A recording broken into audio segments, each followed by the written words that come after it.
Welcome to another episode of The Brand Called You, a podcast and podcast show that brings you leadership lessons, knowledge, experience, and wisdom from thousands of successful individuals from around the world.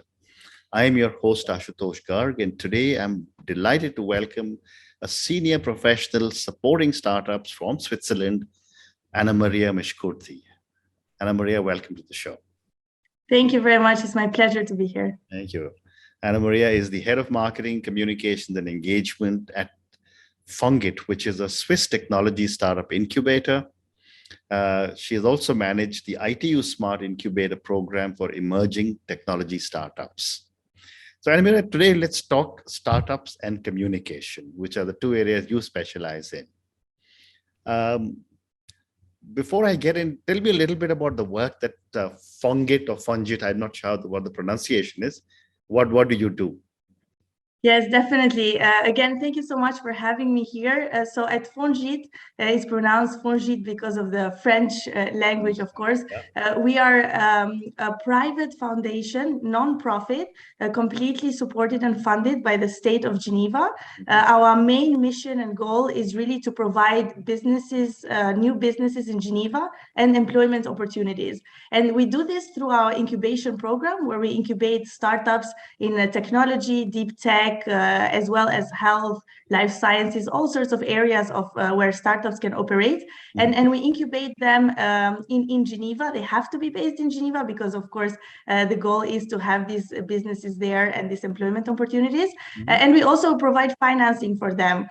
We are really in the three Fs, the friends, family, and fools. We also have the F of FONGIT, right? So we are there from the start, really pushing the startups to get to the next level and create those lasting companies so that they can really be with us for many years in the canton and of course expand worldwide.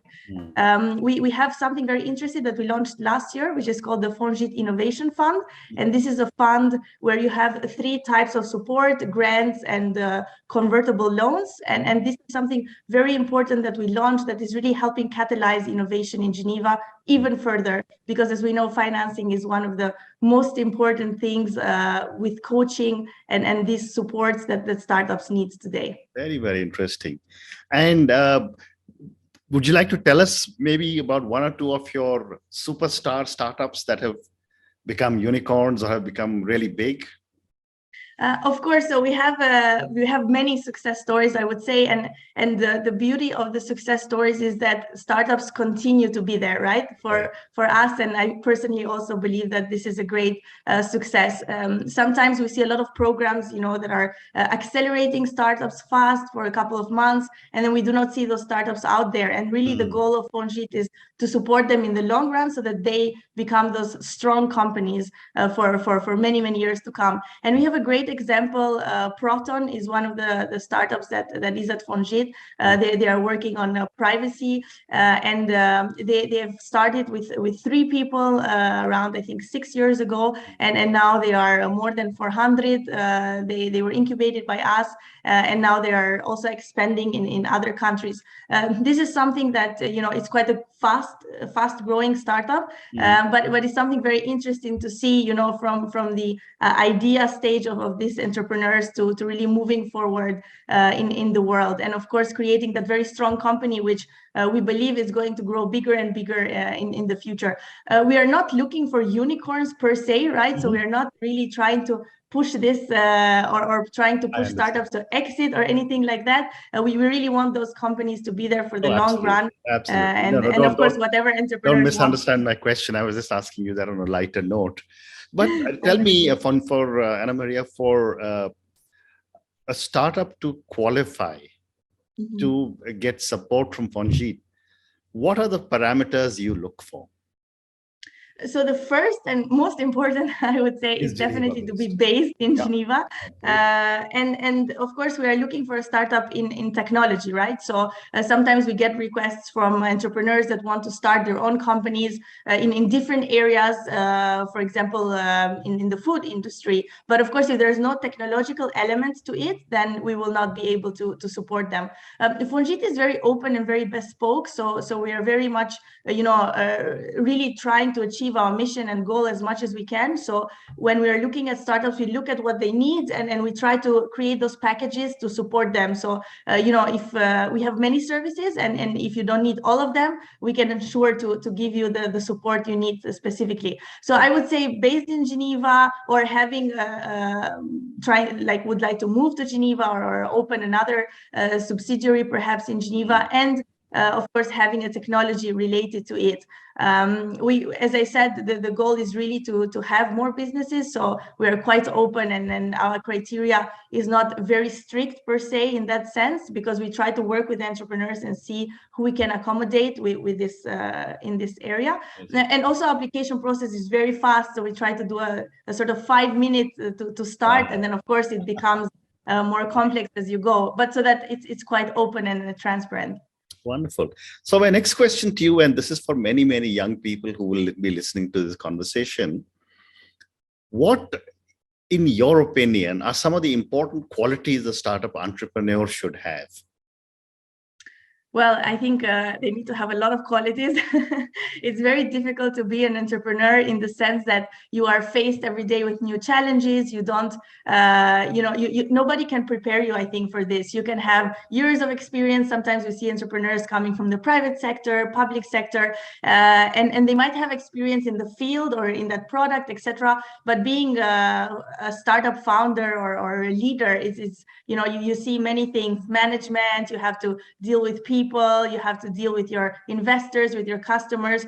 I would say maybe not to go with the typical, things. Perhaps the first thing that I've seen is quite interesting is knowing when to let go. I've seen a lot of entrepreneurs, that might become the CEO because they are the founder, but sometimes perhaps you are not the right person to be the CEO. You might be the right person to be, the product owner or the finance person or the marketing person. So it's good to know when to let go and to say, okay, I've started this company and now I will put someone else to be the CEO because I believe they have better managing skills than me, or they should be the face of the company. And knowing when to let go is very, very important. The second thing it would be active listening, which is something I think that all of us should, in general, try to do. Entrepreneurs have, their investors, they have their clients, they have their team, and they need to really listen to all of them and really actively listen and really understand what the investors, what the customers, what the team wants. This is very important because when you are an entrepreneur, you have a lot of pressure, and sometimes, of course, you feel like you founded this company, you built it, and you also believe that you know a lot of things. So it's important to really be there and listen to what they say. Listening doesn't mean that you should take everything, but really try to pay attention. And I think definitely caring about your people, being positive is something very important. It can be challenging. So, if you have that positive attitude, it's going to spread in your team, it's going to come out in your brand. This is very important. You cannot wake up and then say, oh no, I have so many issues and, this is going to fail, because you are the person moving this forward as you are leading as well the company many times.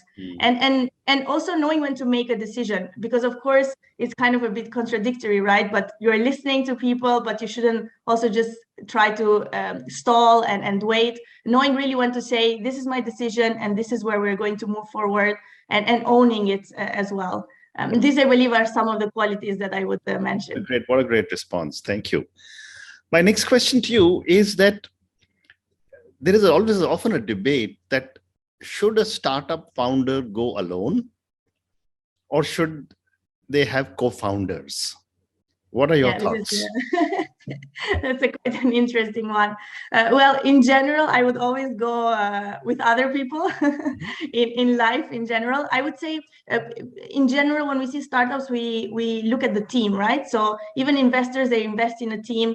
Sometimes it's about the team as much as about the idea. Sometimes the idea might not be so great, or you might not understand immediately the potential. But if you see an excellent team, then you kind of go for it. So I would definitely say that you need to partner, because you don't have all the skills that are needed. You don't have, sometimes, you need a sounding board. You need another person that has your best interest to really kind of play that devil's advocate before others come and ask you those tough questions. And being alone, you can get, to a certain point, but of course there will be blind spots that you will not see by yourself. So maybe co-founder or not, then those roles, it depends on the skills that you have. We have some startups that are run by brothers, for instance, where one is the actual CEO running the show, let's say, and the other one is kind of doing other jobs. So you don't have to necessarily be co-CEOs or co-founders, but definitely be partners, let's say. Have another person that has the same interest, same vision as you, and can really help you, cover all those blind spots that on your own you will not be able to. And when you go out with your idea, then a lot of others will kind of ask you those tough questions. And so it's better, of course, to be prepared before. Well said. Well said. The other question that is often debated around the world, and I'm sure you see this in your incubator, is that a lot of startups don't make it. My question to you is, what are some of the basic mistakes startup entrepreneurs make? I think it's a tough job to, as I said again, to have a startup, but this shouldn't discourage people because there's a lot of successful startups out there. I would say, again, going back to the team, perhaps what we mentioned, sometimes you don't have the right team, or sometimes you bring individuals that are not fitting, in that spirit that you are trying to create. Having a right team is very important, because you see, it's not like in the private sector, in a big corporate, where you see people in your department, and then there are other people in other locations. These startups are really every day together, through the tough times, through the good times, and so they spend a lot of hours together, not the typical working hours. So it can really get tough, right? If you have not the right team members that can motivate each other, this can be quite difficult. And I would say teams can be the kind of make or break, definitely, of startups. Of course, sometimes startups don't have the right product market fit. Sometimes, it looks like it is. In the beginning, they might get some traction, but after a little bit, it seems they're not going in the right direction. Perhaps investors don't want to stay or invest again. Something important here that some do not do is that they stick to the same thing. So it's important to be changing your trajectory if needed.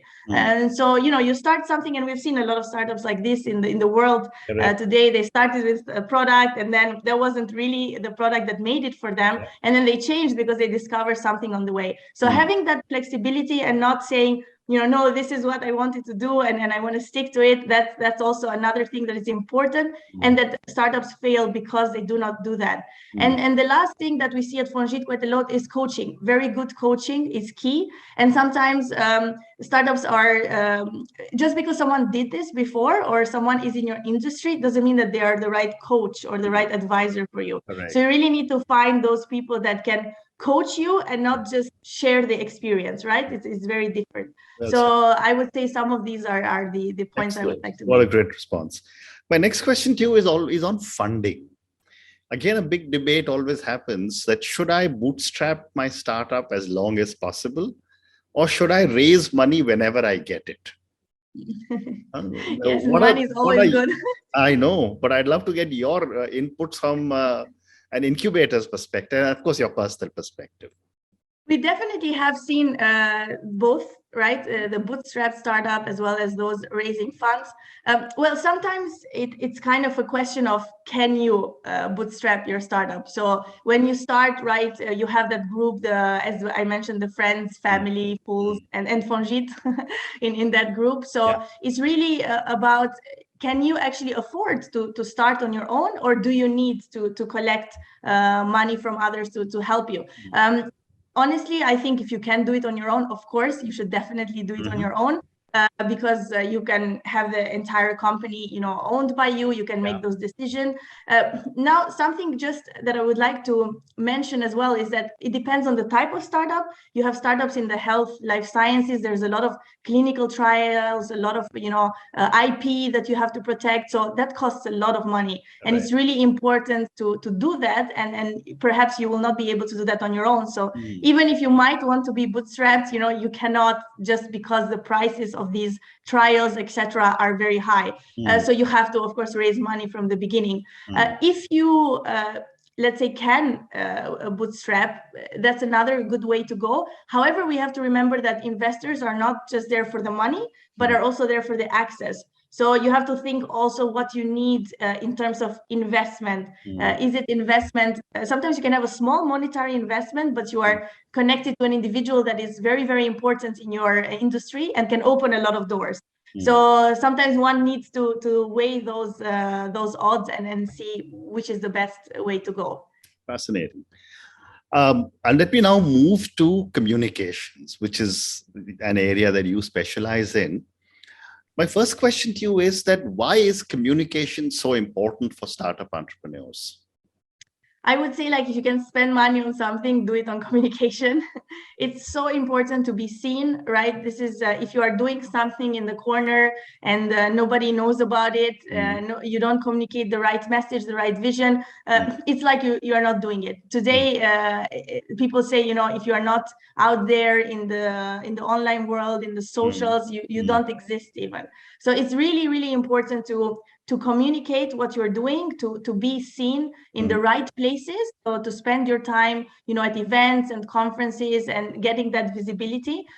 Always, of course, in the right places, because sometimes we might go not in the right places and waste our times. And it's very important to curate your message and have control over it. So good communication is all about that. And startups must communicate what they're doing. Otherwise, again, they will not be able to attract investment. They will not be able to attract the customers and to attract good talent in their startups.